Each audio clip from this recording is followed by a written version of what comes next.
नमस्कार मित्रांनो, बिग बॉसच्या घरातून भाऊचा धक्का सुरू होण्यापूर्वीच दिव्या शिंदे हिने धमकी दिल्याप्रकरणी बिग बॉसने तिला घरातून निष्कासित केले आहे. दिव्या शिंदे घरातून एक्झिट घेतल्यानंतर दिव्या शिंदे आणि टीमची पहिली प्रतिक्रिया समोर आली आहे. दिव्या शिंदेची टीम बोलते की आम्ही समजू शकतो की बिग बॉस मराठी शोमधून दिव्या शिंदेची एक्झिट झाल्यामुळे अनेक लोक भावूक झालेत, तर काहींना धक्का बसला आहे. पण तुमचं प्रेम आणि पाठिंबा आमच्यासाठी सर्व काही आहे. आम्ही तुम्हा सर्वांचे मनापासून आभार मानतो. सर्वांना एक विनंती करतो, कृपया कोणीही या घटनेबाबत चुकीची अर्धवट माहिती किंवा नकारात्मकता पसरवू नका.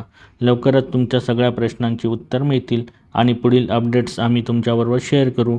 थँक्यू टीम दिव्या शिंदे, असं ह्या पोस्टमध्ये नमूद केले आहे. डिटेल व्हिडिओसाठी डिस्क्रिप्शनमध्ये दिलेल्या लिंकवर क्लिक करा आणि अशाच नवीन अपडेट्ससाठी आमच्या चॅनलला लाईक, शेअर आणि सबस्क्राईब करा. धन्यवाद मित्रांनो.